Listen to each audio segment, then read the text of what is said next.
देखिए, ये हिंदू जोड़ो यात्रा नहीं है। सबसे पहले सनातन हिंदू धर्म को समझना होगा। हम क्या कहते हैं? धर्म की जय हो, अधर्म का नाश हो, प्राणियों में सद्भावना हो, विश्व का कल्याण हो। तो विश्व का कल्याण कैसे होगा भैया? झूठ बोलने से। हनुमान जी का ननिहाल, हम हनुमान जी के ममार के हैं, ननिहाल के लोग हैं। हमारे पास हनुमान जी का नंबर नहीं है, बागेश्वर के पास नंबर है। तो पूछिए बागेश्वर से कि उसका नाना मोबाइल नंबर दे के आया था क्या हनुमान जी को कि मामा? आप बताइए। हमारा रिश्तेदारी है हनुमान जी से, हमारे यहाँ ननिहाल है उनका, तो हमारे पास नंबर नहीं है, उसके पास नंबर है। कहाँ से भैया? कैसे है बताओ? वो तो पर्ची निकाल यार पर्ची तो पर्ची काहे ने निकाल लिया दिल्ली ब्लास्ट से पहले? पर्ची काहे ने पहलगाम से पहले निकाल दिया? आप बताओ। जब इतना ही उसके पर्ची में ये सब डफोर संखी लोग हैं, अब आप इसको हिंदू से मत जोड़िए। ये कलयुगी रावण और कालनेमी है। ये अगर हिंदू धर्म के होते तो हिंदू धर्म में कहता है 84 लाख योनियों के भरण पोषण की बात। हम पूजा पाठ करते हैं, हमारी जो पूजा पद्धति है वो वैज्ञानिक तौर तरीके पर है। हम पीपल की पूजा करते हैं, पीपल ऑक्सीजन देता है। हम उसमें गुड़, तिल, जौ, आटा, चीनी पक्षियों को, मछलियों को खिलाते हैं। उन बेजुबानों को कौन भरण पोषण करेगा? इसीलिए सनातन हिंदू धर्म की ये परंपरा है। ये लोग सरकारी एजेंट हैं, इनको कोई मतलब नहीं है कि देश में क्या हो रहा है। कभी आपने बागेश्वर को देखा कि किसी हिंदुओं के लिए कोई कार्य किया हो? ये तो प्रॉपर्टी डीलर है, ये तो सरकारी एजेंट है, ये तो प्लाट काट के बेच रहा है। अगर ये सनातनी हिंदू होता तो नफरत की भाषा नहीं बोलता। आपको सनातन हिंदू धर्म समझने की चीज़ है। कोई भी धर्म, सभी धर्मों का मूल उद्देश्य मानव सेवा, नर सेवा की बात कहता है। खुद भगवान श्री कृष्ण ने कहा नर सेवा नारायण सेवा। वो तो हिंदुओं को जोड़ रहे हैं, हिंदुओं को जगा रहे हैं, तो उसमें गलत क्या है? कैसे जुड़ेगा हिंदू? यात्रा निकाली। अरे यात्रा निकालने से हिंदू जुड़ जाएगा? हे यार, कहाँ से सीख के आते हो आप लोग यार? ये नकली दवाई जो बेच रहा था तो क्या हिंदू बच्चे नहीं मरे? क्या बागेश्वर के मुंह में दही जमा हुआ था, गूंगा हो गया था? आप बताइए। अरे भैया, ये सरकारी दलाल लोग हैं, एजेंट लोग हैं, समझिए। उस समय कहाँ चला जाता है? अभी सारे पासवान जाति के लोग तो हिंदू हैं, उनके घरों पर बुलडोजर चला। वहाँ तो बीजेपी की सरकार है। बड़े मियाँ बड़ी बात, छोटे मियाँ सुभान अल्लाह। वो तो प्रधानमंत्री के छोटे भाई है ना, तो उन गरीबों के बारे में सोच लेते हैं। बनारस के दाल मंडी में क्या हो रहा है नहीं पता है आपको? अरे कानपुर में क्या हो रहा नहीं मालूम है? दिल्ली में झुग्गी टूट रहा है, क्या हिंदुओं के नहीं टूट रहा है? तो ये लोग कहाँ चले जाते हैं उस समय? राम मंदिर में अभी झंडा ध्वजारोहण का कार्यक्रम हुआ, वहाँ के सांसद हैं अवधेश प्रसाद, उन्हें नहीं बुलाया गया, तो वो आरोप लगा रहे हैं कि मुझे दलित होने की वजह से नहीं बुलाया गया। देखिए, बिल्कुल, देखिए संवैधानिक तौर तरीकों के हिसाब से वहाँ के स्थानीय सांसद अवधेश प्रसाद सिंह को बुलाना चाहिए। दूसरी बात, हमारे 4 शंकराचार्य हैं, किसी को नहीं बुलाया गया। वो तो छोड़ दीजिए, अकल के अंधा तो दूर की बात है, जो आंखों से अंधा नहीं, अकल के अंधा भी रामभद्राचार्य को नहीं बुलाया गया। वहाँ न शंकराचार्य को बुलाया गया, न वहाँ बागेश्वर जो उनका छोटा भाई था उसको भी नहीं बुलाया गया। तो धर्म का काम धर्मगुरुओं पर होना चाहिए। और ये लोग सनातन हिंदू धर्म को अपने राजनीतिक इस्तेमाल कर रहे हैं, ये राजनीतिक दोहन कर रहे हैं। तो हिंदुओं को नींद से जागने की ज़रूरत है। हमारे जो आराध्य भगवानों के नाम पर धर्मगुरुओं का बहिष्कार करते हुए जो भारतीय जनता पार्टी राजनीतिक इस्तेमाल करती है, हम इसका पुरजोर विरोध करते हैं। और निश्चित तौर पर सभी साधु संतों का सम्मान करते हुए प्रधानमंत्री को चारों शंकराचार्यों से, रामभद्राचार्य जी से, बागेश्वर जी से माफ़ी मांगना चाहिए। तो धर्मगुरु मोहन भागवत जी को तो बुलाया गया था। मोहन भागवत कौन है? अरे कौन भाई? आरएसएस के हेड हैं वो। तो मेरा हेड नहीं ना है।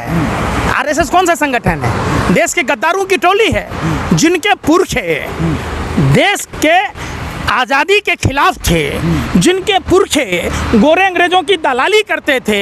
आप उसकी बात मेरे सामने मत किया करो, बता रहा हूँ। आरएसएस कल भी देश के लिए गद्दार था, आज भी है, कल भी रहेगा। ये देश हित में हो ही नहीं सकता। ये देश के गद्दारों की टोली है, देशद्रोहियों की टोली है। देखिए, ये हिंदू जोड़ो यात्रा नहीं है। सबसे पहले सनातन हिंदू धर्म को समझना होगा। हम क्या कहते हैं? धर्म की जय हो, अधर्म का नाश हो, प्राणियों में सद्भावना हो, विश्व का कल्याण हो। तो विश्व का कल्याण कैसे होगा भैया? झूठ बोलने से। हनुमान जी का ननिहाल, हम हनुमान जी के ममार के हैं, ननिहाल के लोग हैं। हमारे पास हनुमान जी का नंबर नहीं है, बागेश्वर के पास नंबर है। तो पूछिए बागेश्वर से कि उसका नाना मोबाइल नंबर दे के आया था क्या हनुमान जी को कि मामा? आप बताइए। हमारा रिश्तेदारी है हनुमान जी से, हमारे यहाँ ननिहाल है उनका, तो हमारे पास नंबर नहीं है, उसके पास नंबर है। कहाँ से भैया? कैसे है बताओ? वो तो पर्ची निकाल यार पर्ची तो पर्ची काहे ने निकाल लिया दिल्ली ब्लास्ट से पहले? पर्ची काहे ने पहलगाम से पहले निकाल दिया? आप बताओ। जब इतना ही उसके पर्ची में ये सब डफोर संखी लोग हैं, अब आप इसको हिंदू से मत जोड़िए। ये कलयुगी रावण और कालनेमी है। ये अगर हिंदू धर्म के होते तो हिंदू धर्म में कहता है 84 लाख योनियों के भरण पोषण की बात। हम पूजा पाठ करते हैं, हमारी जो पूजा पद्धति है वो वैज्ञानिक तौर तरीके पर है। हम पीपल की पूजा करते हैं, पीपल ऑक्सीजन देता है। हम उसमें गुड़, तिल, जौ, आटा, चीनी पक्षियों को, मछलियों को खिलाते हैं। उन बेजुबानों को कौन भरण पोषण करेगा? इसीलिए सनातन हिंदू धर्म की ये परंपरा है। ये लोग सरकारी एजेंट हैं, इनको कोई मतलब नहीं है कि देश में क्या हो रहा है। कभी आपने बागेश्वर को देखा कि किसी हिंदुओं के लिए कोई कार्य किया हो? ये तो प्रॉपर्टी डीलर है, ये तो सरकारी एजेंट है, ये तो प्लाट काट के बेच रहा है। अगर ये सनातनी हिंदू होता तो नफरत की भाषा नहीं बोलता। आपको सनातन हिंदू धर्म समझने की चीज़ है। कोई भी धर्म, सभी धर्मों का मूल उद्देश्य मानव सेवा, नर सेवा की बात कहता है। खुद भगवान श्री कृष्ण ने कहा नर सेवा नारायण सेवा। वो तो हिंदुओं को जोड़ रहे हैं, हिंदुओं को जगा रहे हैं, तो उसमें गलत क्या है? कैसे जुड़ेगा हिंदू? यात्रा निकाली। अरे यात्रा निकालने से हिंदू जुड़ जाएगा? हे यार, कहाँ से सीख के आते हो आप लोग यार? ये नकली दवाई जो बेच रहा था तो क्या हिंदू बच्चे नहीं मरे? क्या बागेश्वर के मुंह में दही जमा हुआ था, गूंगा हो गया था? आप बताइए। अरे भैया, ये सरकारी दलाल लोग हैं, एजेंट लोग हैं, समझिए। उस समय कहाँ चला जाता है? अभी सारे पासवान जाति के लोग तो हिंदू हैं, उनके घरों पर बुलडोजर चला। वहाँ तो बीजेपी की सरकार है। बड़े मियाँ बड़ी बात, छोटे मियाँ सुहान अल्लाह। वो तो प्रधानमंत्री के छोटे भाई है ना, तो उन गरीबों के बारे में सोच लेते हैं। बनारस के दाल मंडी में क्या हो रहा है नहीं पता है आपको? अरे कानपुर में क्या हो रहा नहीं मालूम है? दिल्ली में झुग्गी टूट रहा है, क्या हिंदुओं के नहीं टूट रहा है? तो ये लोग कहाँ चले जाते हैं उस समय?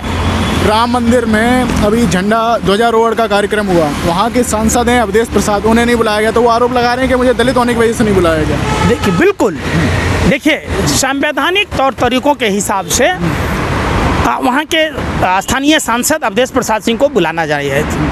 दूसरी बात, हमारे 4 शंकराचार्य हैं, किसी को नहीं बुलाया गया।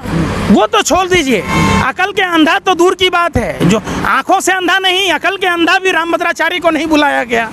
वहाँ न शंकराचार्य को बुलाया गया, न वहाँ बागेश्वर जो उनका छोटा भाई था उसको भी नहीं बुलाया गया।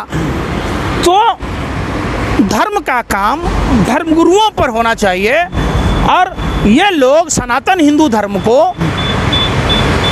अपने राजनीतिक इस्तेमाल कर रहे हैं, ये राजनीतिक दोहन कर रहे हैं। तो हिंदुओं को नींद से जागने की ज़रूरत है। हमारे जो आराध्य भगवानों के नाम पर धर्मगुरुओं का बहिष्कार करते हुए जो भारतीय जनता पार्टी राजनीतिक इस्तेमाल करती है, हम इसका पुरजोर विरोध करते हैं। और निश्चित तौर पर सभी साधु संतों का सम्मान करते हुए प्रधानमंत्री को चारों शंकराचार्यों से, रामभद्राचार्य जी से, बागेश्वर जी से माफ़ी मांगना चाहिए। तो धर्मगुरु थे। मोहन भागवत जी को तो बुलाया गया था। मोहन भागवत कौन है? अरे कौन भाई? आरएसएस के हेड हैं वो। तो मेरा हेड नहीं ना है। आरएसएस कौन सा संगठन है? देश के गद्दारों की टोली है, जिनके पुरखे देश के आज़ादी के खिलाफ थे, जिनके पुरखे गोरे अंग्रेजों की दलाली करते थे। आप उसकी बात मेरे सामने मत किया करो। बता रहा हूँ, आरएसएस कल भी देश के लिए गद्दार था, आज भी है, कल भी रहेगा। ये देश हित में हो ही नहीं सकता। ये देश के गद्दारों की टोली है, देशद्रोहियों की टोली है।